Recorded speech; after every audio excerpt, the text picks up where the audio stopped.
Hello everyone, आज date है 16 अप्रैल 2021 और द हिंदू न्यूज एनालिसिस में आपका स्वागत है। इस वीडियो में हम द हिंदू की इंपॉर्टेंट न्यूज़ को प्रीलिम्स और मेंस के पर्सपेक्टिव से डिस्कस करेंगे। इस न्यूज़पेपर की पीडीएफ का लिंक नीचे डिस्क्रिप्शन में दिया हुआ है या फिर आप direct Telegram channel volcano IAS academy को सर्च करके वहाँ से भी पीडीएफ को डाउनलोड कर सकते हो। फर्स्ट न्यूज मैप बेस्ड और आज हम डिस्कस करेंगे बेरिंग स्ट्रेट के बारे में। बेरिंग स्ट्रेट एक नैरो वाटर बॉडी जो टू बिग वाटर बॉडीज को आपस में कनेक्ट करती है। तो जो बेरिंग स्ट्रेट है वो चुक्सी सी और इस साइड है साउथ में है बेरिंग सी, दोनों को आपस में कनेक्ट करती है। जो चुक्सी सी है वो आर्कटिक ओशियन, नॉर्थ में जो आर्कटिक ओशियन है उसी का एक्सटेंडेड फॉर्म है।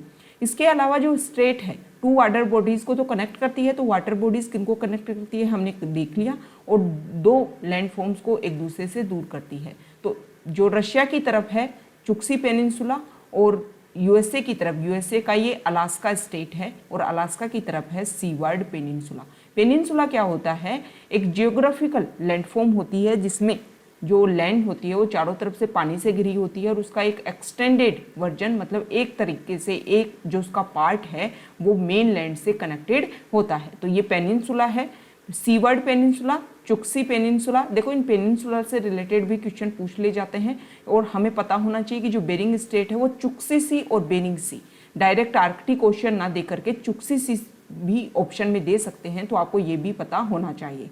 इसी बेरिंग स्ट्रेट से इंटरनेशनल डेट लाइन यहाँ से गुजरती है और उसी इंटरनेशनल डेट लाइन की वजह से जो रशिया और यूएसए बिल्कुल पास पास होने के बाद में भी उनमें डेट का अंतर होता है। तो ये हमने बेरिंग स्ट्रेट के बारे में सारे बेसिक फैक्ट्स को देखा। अब हम द हिंदू की जो इंपॉर्टेंट न्यूज़ हैं उनको डिस्कस कर लेते हैं। First news, ISRO case Supreme Court आज CBI to look into panel report. सबसे पहले कॉन्टेक्स्ट की बात करेंगे। देखो इसरो में एक साइंटिस्ट थे नंबी नारायण, उनके ऊपर आरोप लगाया था, उनके ऊपर कुछ एस्पियोनेज केसेस था 1994 में, बाद में उनको फ्री कर दिया गया। लेकिन अब सुप्रीम कोर्ट ने CBI को बोला है कि जो DK जैन कमेटी बनाई गई थी 2018 में कि नंबी नारायण के ऊपर जो केरला पुलिस ऑफिशियल्स ने एलिजली उनके ऊपर आरोप लगा दिए थे और गलत तरीके से फ्रेम करके केस उनके ऊपर आरोपित कर दिया था, तो जो DK जैन कमेटी रिपोर्ट आई है उसको आप अच्छे से ओवरव्यू करो। तो ये नंबी नारायण एक साइंटिस्ट इसरो में। अब इसरो CBI दो टर्म इस आर्टिकल में इंपॉर्टेंट है, तो एक एक करके हम देखेंगे। सबसे पहले अगर हम इसरो की बात करें, इंडियन स्पेस रिसर्च ऑर्गेनाइजेशन, तो हमारे इंडिया की जो नेशनल स्पेस एजेंसी के रूप में काम करती है और इसका हेडक्वार्टर है बेंगलुरु में। ये जो इसरो है वो प्रेजेंट टाइम में डिपार्टमेंट ऑफ स्पेस के अंडर काम करती है और ये जो डिपार्टमेंट ऑफ स्पेस है वो directly prime minister of India के अंडर आता है। मतलब prime minister of India directly देखता है डिपार्टमेंट ऑफ स्पेस को। इसके अलावा जो PM है वो चेयरमैन ऑफ इसरो के रूप में भी काम करता है। ठीक है, देखो अगर थोड़ी सी हम हिस्ट्री की बात करें तो सबसे पहले 1969 में, 1969 से पहले भी 1960 के समय में जब विक्रम साराभाई हमारे यहाँ पर साइंटिस्ट थे, तो उन्होंने इस बात को अर्ज किया कि हमारे इंडिया में भी एक ऐसा ऑर्गेनाइजेशन इस्टेब्लिश हो, एक ऐसी मतलब कमेटी बनाई जाए जो स्पेस रिसर्च के लिए काम करे। तो उसी को ध्यान में रख करके 1962 में डिपार्टमेंट ऑफ एटॉमिक एनर्जी के अंडर जो हमारे PM थे उस समय जवाहरलाल नेहरू, उन्होंने Indian national committee for space research मतलब इनको स्पार नाम से इस ऑर्गेनाइजेशन को स्टार्ट किया था 1962 में, और उस समय ये आता था ISRO department of atomic energy के अंडर। अब धीरे धीरे क्या हुआ, चेंजेज हुए और 1969 में डिपार्टमेंट ऑफ एटॉम, ये जो इनको स्पार है 1962 में स्टार्ट किया गया था इनको स्पार के नाम से। अब 1969 में उस इनको स्पार को नाम चेंज करके कर दिया गया इसरो, और तभी भी ये इसरो किसके अंदर आता था, डिपार्टमेंट ऑफ एटॉमिक एनर्जी के अंडर। अब 1972 की बात है, गवर्नमेंट ने डिपार्टमेंट ऑफ स्पेस के नाम से एक नया डिपार्टमेंट बनाया और तब से इसरो किसके अंदर आता है, डिपार्टमेंट ऑफ स्पेस के अंडर आता है। मतलब इसरो को एस्टेब्लिशमेंट की बात की जाए तो 1969 में एस्टेब्लिश हुआ था, उससे पहले ये इनको स्पार के नाम से जाना जाता था। दूसरी बात की गई है यहाँ पर CBI की। देखो CBI की अगर बात करें तो हमारे इंडिया की chief premier investigating police agency है। अगर इसके हिस्टोरिकल बैकग्राउंड की बात करें सीबीआई के बारे में तो 1941 मतलब जब सेकेंड वर्ल्ड वॉर चल रहा था उस समय में जो ब्रिटिश इंडिया था वहाँ पर कुछ वॉर संबंधी कुछ घपले हो रहे थे, कुछ ऐसे एलिगेशन लगाए जा रहे थे कि ब्राइबरी एंड करप्शन हो रहा है specially in the war related procurements में। तो उनको जांच करने के लिए सीबीआई बनाई गई थी। ठीक है, ये जो सीबीआई है वो अपनी पावर जो है वो Delhi special police establishment act 1946 से डिराइव्ड करती है। 1963 में CBI was established by the government of India. मतलब स्टार्टिंग में सिर्फ ये ब्राइबरी और करप्शन देखती थी, लेकिन समय के साथ में इसका जो एरिया है, जो ग्राउंड है, उसको इंक्रीज कर दिया गया। अब ये डिफेंस ऑफ इंडिया से रिलेटेड जो क्राइम्स है उनको देखने लगी। 1963 की बात है। इसके अलावा और भी हाई प्लेसेज पर जब करप्शन होते हैं उनको, सीरियस फ्रॉड को, चीटिंग एंड एम्बेजलमेंट और सोशल क्राइम को, बहुत सारी चीज़ें हैं जैसे ब्लैक मार्केटिंग, प्रॉफिटरिंग, इन सारी चीज़ों को बाद में सीबीआई देखने लगी। अगर सीबीआई की और हम बात करें, इसके जो डायरेक्टर हैं, जो डायरेक्टर ऑफ सीबीआई जो हैं वो इस ऑर्गेनाइजेशन के एडमिनिस्ट्रेशन के लिए रिस्पॉन्सिबल होते हैं। ये जो सीबीआई के जो डायरेक्टर हैं उसको 2014 में एक लोकपाल एक्ट आया था और उसमें एक कमेटी बनाई गई थी। उसमें बोला गया था लोकपाल एक्ट के थ्रू एक कमेटी बनाई जाए सीबीआई डायरेक्टर को नियुक्त करने के लिए। अब ये सीबीआई का जो डायरेक्टर है उसका 2 ईयर का टेन्योर होता है। तो ये सीबीआई के बारे में, इसरो के बारे में सारे बेसिक फैक्ट्स को हमने देखा। Next news, 8 Pakistani men held with drugs in sea. सबसे पहले कॉन्टेक्स्ट देख लेते हैं। हमारे coast guard and anti terrorist squad ने जब मिड सी ऑपरेशन वो कर रहे थे थर्सडे को, तो उन्होंने गुजरात के पास में 8 ऐसे पाकिस्तानी जो फिशिंग बोट के ऊपर थे और उनके पास में लगभग 150 करोड़ की हेरोइन मतलब ड्रग्स उनके पास में जब्त हुई है।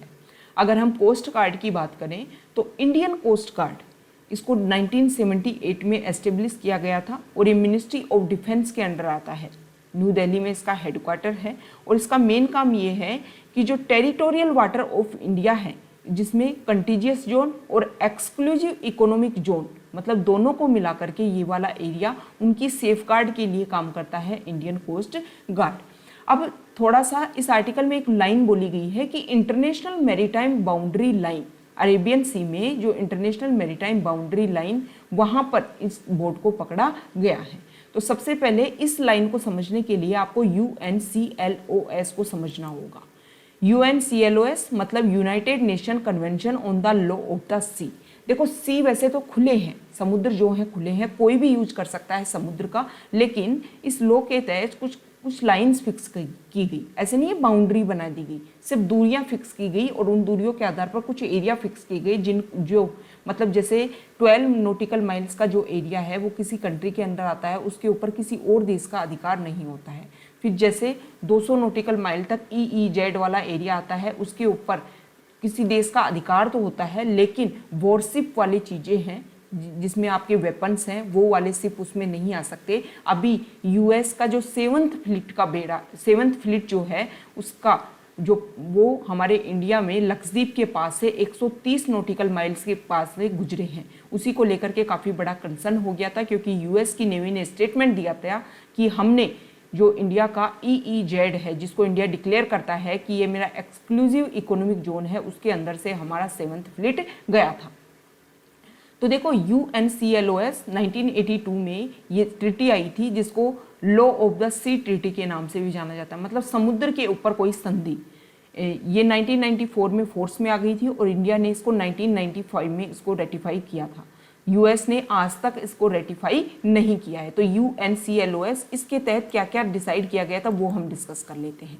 यहाँ देखिए, मतलब ये मान लो कोई कंट्री है, उस कंट्री की ये बिल्कुल टेरिटोरियल है, यहाँ से समुद्र स्टार्ट हो जाता है, यहाँ तक उसकी बाउंड्री है। तो ये बेस लाइन यहाँ से और यहाँ तक का ये जो 12 नॉटिकल माइल वाला जो एरिया है, ये टेरिटोरियल सी आता है। इसमें किसी भी देश का अधिकार नहीं होता। जिस देश की बाउंड्री यहाँ मिल रही है उस देश का एकाधिकार होता है इतने एरिया तक। उसके बाद में 24 नॉटिकल माइल ये कंटीजियस जोन होता है और इसके बाद में 200 nautical mile exclusive economic zone होता है।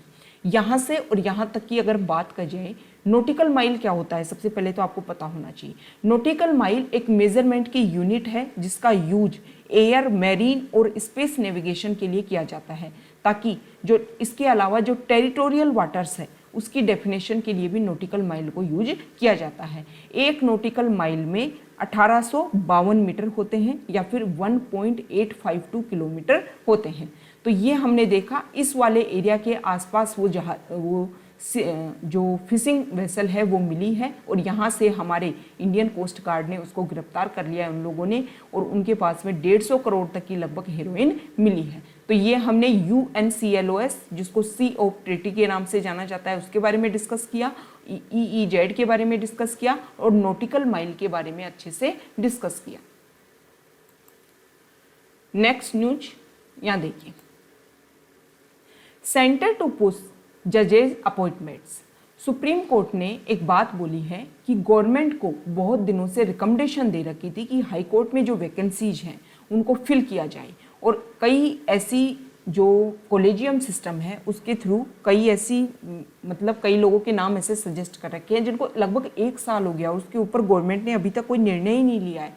तो गवर्नमेंट की तरफ से जो सॉलिसिटर जनरल ऑफ इंडिया है उन्होंने एक बात बोली कि सॉलिसिटर जनरल ऑफ इंडिया ने बोला कि बहुत सारे स्टेट ऐसे हैं, वहाँ के स्टेट जो कॉलेजियम हैं उन्होंने अभी कोई रिकमेंडेशन अपने नाम फॉरवर्ड ही नहीं किए हैं, किसको, गवर्नमेंट को। तो के जो वेणुगोपाल जो इस समय हमारे अटर्नी जनरल ऑफ इंडिया है, अटर्नी जनरल ऑफ इंडिया है, सॉलिसिटर जनरल ऑफ इंडिया तो इनके असिस्टेंट के रूप में काम करते हैं, अटर्नी जनरल ऑफ इंडिया के के Venugopal attorney general of India है, और जो सॉलिसिटर जनरल ऑफ इंडिया होंगे वो इनके अंडर काम करते हैं, उनको असिस्ट करते हैं।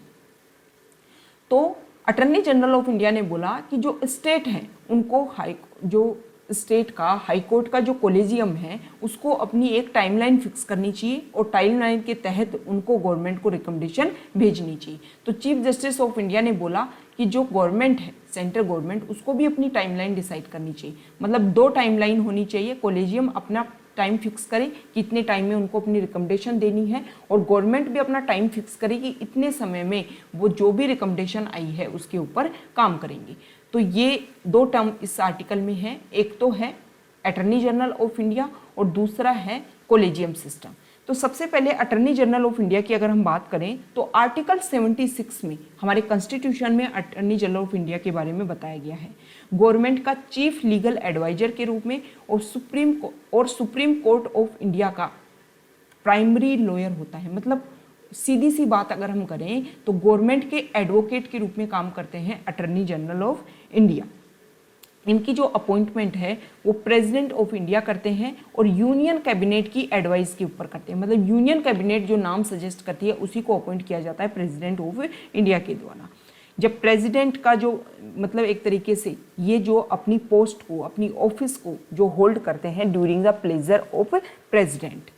आर्टिकल 76 में बताया गया है इनके बारे में, इनका 3 इयर्स का टेन्योर होता है और इनको रीअपॉइंट किया जा सकता है अटर्नी जनरल ऑफ इंडिया को। अब अगर हम कॉलेजियम सिस्टम की बात करें तो देखो, कॉलेजियम जो सिस्टम है वो ना तो हमारे कॉन्स्टिट्यूशन में उसके बारे में बताया गया है, और ना ही एक तरीके से देखा जाए तो ना किसी पार्लियामेंट के किसी एक्ट के थ्रू उसको बनाया गया है। रेगुलर जो सुप्रीम कोर्ट में केसेज आते गए और उन केसेज में जो जजमेंट्स आते गए, उन्हीं जजमेंट्स के थ्रू ही ये इवोल्व हुआ है। इसके इवोल्यूशन के 3 सिस्टम, इवोल्यूशन के सिस्टम की अपन बात करें तो 3 जजेज केस हुए थे। फर्स्ट जजेज केस हुआ था 1981 में, सेकंड जजेज केस हुआ था 1993 में, और थर्ड जजेज का केस हुआ था 1998 में। उसके तहत ये कॉलेजियम सिस्टम निकल करके आया है। अगर सुप्रीम कोर्ट में किसी जज की नियुक्ति करनी है तो उसमें CGI और 4 सीनियर मोस्ट जज मिलकर के कॉलेजियम सिस्टम बनाते हैं, और हाई कोर्ट के लिए chief justice of high court और 4 सीनियर मोस्ट जज इसके लिए क्या करते हैं, ये 5 मिलकर के कॉलेजियम सिस्टम बनाते हैं।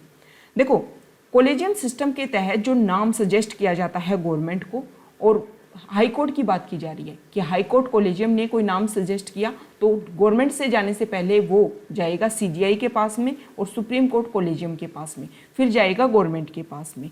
और अगर देखो, गवर्नमेंट का सिर्फ और सिर्फ जजेज की अपॉइंटमेंट में गवर्नमेंट का काम तभी स्टार्ट होता है जब गवर्नमेंट के पास में नाम आ जाते हैं। मतलब कॉलेजियम ने जो नाम डिसाइड कर लिए, जब वो गवर्नमेंट के पास में आते हैं तो गवर्नमेंट का काम स्टार्ट होता है। अब गवर्नमेंट का काम भी लिमिटेड होता है। मान लो कोई वहाँ पर हाई कोर्ट में कोई लॉयर है और उस लॉयर को वो बनाना चाहते हैं क्या, हाई कोर्ट का जज, या फिर सुप्रीम कोर्ट में कोई लॉयर है उसको बनाना चाहते हैं जज। तो इसके लिए जो गवर्नमेंट है वो इंटेलिजेंस ब्यूरो का यूज़ करेगी कि इंटेलिजेंस ब्यूरो पता लगाए कि क्या सही है, क्या ये नाम जो काम किया जा रहा है वो सही है। तो इंटेलिजेंस ब्यूरो की अगर हम बात करें तो इंटेलिजेंस एजेंसी के रूप में काम करती है और मिनिस्ट्री ऑफ होम अफेयर्स के अंडर कंट्रोल ये है। अब अगर गवर्नमेंट को जो नाम सजेस्ट किए गए हैं, गवर्नमेंट उसके लिए अपना ऑब्जेक्शन बताए कि नहीं, उनको इस नाम को नहीं रखना है और वापस दोबारा से इन नाम को वापस भेज दे। लेकिन फिर से अगर कॉलेजियम सिस्टम के द्वारा वो नाम सजेस्ट किए जाते हैं तो गवर्नमेंट के ऊपर कोई पावर नहीं होती है। गवर्नमेंट के पास में गवर्नमेंट को उनको अपॉइंट ही करवाना होता है। जो सीजीआई की अगर हम बात करें तो सीजीआई को प्रेसिडेंट ऑफ इंडिया अपॉइंट करते हैं। इसके अलावा जो हाई कोर्ट के जो चीफ जस्टिस होते हैं वो भी जो हमारे गवर्नर हैं उनके द्वारा उनको अपॉइंट किया जाता है।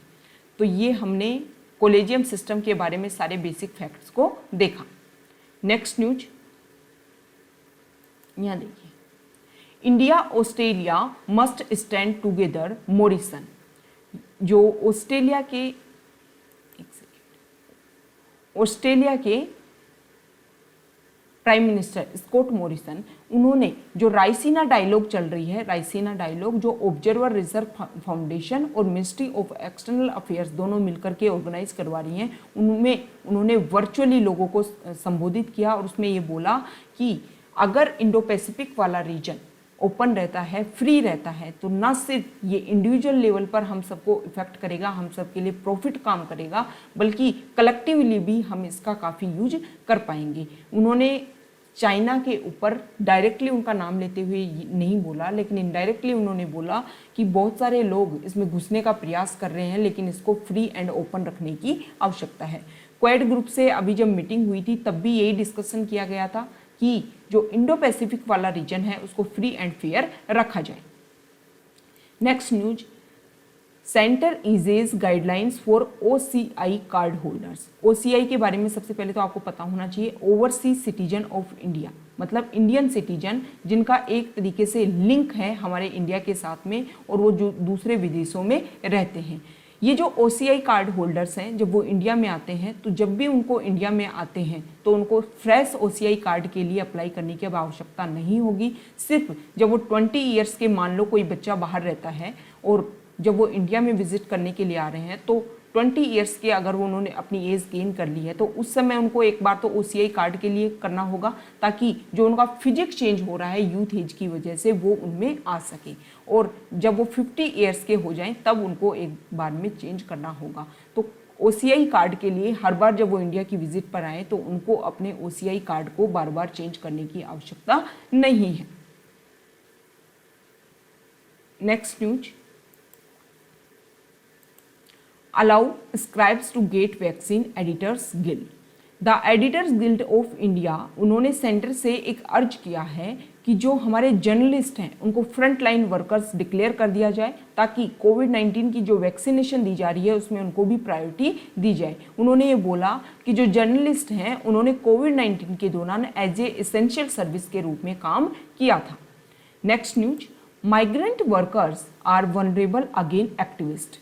कुछ एक्टिविस्ट, सोशल एक्टिविस्ट, वो अपनी रिपोर्ट लेकर के आए हैं कि पिछले साल जब कोविड-19 पेंडेमिक की वजह से लॉकडाउन लगा था तो बहुत सारे हमारे जो माइग्रेंट वर्कर्स जो दूसरे राज्यों से बड़े शहरों में काम करने के लिए आए थे तो वो पैदल ही निकल पड़े थे अपने मेन जो विलेज के लिए, अपने जगह के लिए, अपने गाँव के लिए। तो एक तो उस समय उन लोगों को बहुत बड़ी परेशानी हुई थी। ना सिर्फ जब लॉकडाउन के दौरान उनके पास में जॉब नहीं थी, गवर्नमेंट ने कोई उनकी सोशल सिक्योरिटी के लिए काम नहीं किया था। गांव में गए, गांव में जाकर के मनरेगा में उन लोगों ने जॉब ढूंढने का प्रयास किया। इसीलिए जो डाटा सामने आए हैं कि मनरेगा जो स्कीम है उसमें एक तरीके से बर्डन क्रिएट हो गया था। तो बर्डन क्रिएट होने का मेन कारण यही था कि बहुत सारे लोगों ने अपनी जॉब को खो दिया था। हालांकि जब खुल गया, लॉकडाउन ओपन हो गया, तो बहुत सारे जो ऐसे माइग्रेंट वर्कर्स हैं वो वापस बड़े शहरों की तरफ आए ही नहीं, लेकिन फिर भी बहुत सारी संख्या में जैसे दिल्ली, मुंबई, यहाँ पर लोग फिर से काम करने आए। और अब जब दोबारा से लॉकडाउन और कर्फ्यू लगाया जा रहा है तो उन लोगों के पास में दोबारा से समस्या क्रिएट हो गई है। देखो, एक तो उन माइग्रेंट वर्कर्स को जब वो जॉब पर नहीं थे तो जिनके अंडर भी, कॉन्ट्रैक्टर के अंडर वो काम करते थे, तो ना तो उनको सैलरी दी गई, ना उनको कोई सिक्योरिटी दी गई, ना कोविड-19 से बचने के लिए उनको कोई हेल्थ प्रोटेक्शन दिया गया। तो एक तरीके से जो उनके फंडामेंटल राइट्स हैं उनको काफ़ी वायलेट किया गया। ना सिर्फ फंडामेंटल राइट्स, अगर हम नेचुरल राइट्स की बात करें, नेचुरल राइट्स मतलब एज ए ह्यूमन बीइंग आपके जो राइट्स हैं, जो आपके बेसिक नीड हैं, वो भी कंप्लीट नहीं किए गए थे कोविड-19 के दौरान। तो यही बोला जा रहा है कि अब दोबारा से जब कोविड-19 की सेकेंड वेव आई है तो उनके सामने सेम इशू फिर से क्रिएट हो गया है। Next news, India restores e visa for 156 countries. India देखो वैसे तो नेचुरली 171 कंट्रीज को ई वीजा देता था। ई वीजा में कुछ नहीं होता, सिर्फ 4 दिन का प्रोसीजर होता है। 4 दिन पहले अगर आप इंडिया की विजिट पर आना चाहते हो तो आपको जो फॉरेनर्स हैं उनको ऑनलाइन अप्लाई करना होता है और फिर उनको ई वीज़ा दे दिया जाता है जब वो इंडिया में एक तरीके से प्रस्थान करते हैं, उनके जो एंट्री पॉइंट है वहाँ के ऊपर। अगर जो ई वीज़ा है वो 5 कैटेगरीज में दिया जाता है, tourist, business, conference, medical and medical attendant के रूप में।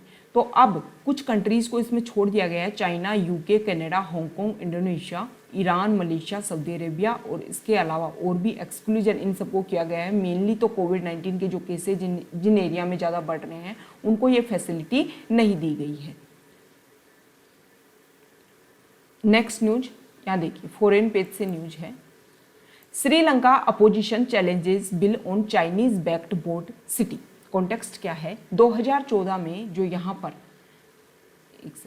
2014 के समय की बात है जब चाइना के राष्ट्रपति शी जिनपिंग श्रीलंका की विजिट पर आते हैं, आइलैंड नेशन की विजिट पर आते हैं, तो उस समय प्रेसिडेंट महिंद्रा राजपक्षे की जो सेकेंड टर्म थी उस समय डिसीजन होता है कि वहाँ पर पोर्ट सिटी के रूप में चाइना क्या करेगा, इन्वेस्टमेंट करेगा। लेकिन उसके बाद में जो सरकार आती है मैत्रीपाल सिरिसेना और पीएम रानिल विक्रमसिंघे की, वो इस साइट के लिए जो भी एक तरीके से कोशिश की गई थी उसको हटा दिया जाता है।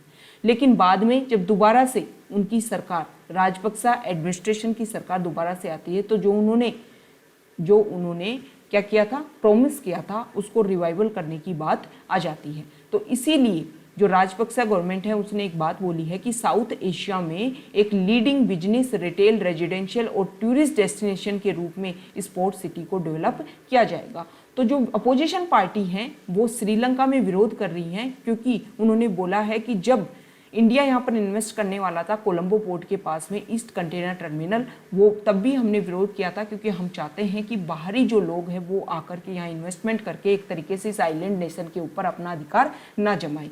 वो चाहते हैं कि ये जो कंट्री है वो हमारी कंट्री है और इसको चाइनीज़ कॉलोनी बनाने की आवश्यकता नहीं है। लेकिन बाद में देखो, इंडिया ने जब उस प्रोजेक्ट से हाथ पीछे खींच लिए तो उसके बाद में वेस्ट कंटेनर टर्मिनल उनको डेवलप करने के लिए अडानी ग्रुप को दे दिया गया श्रीलंका गवर्नमेंट के द्वारा।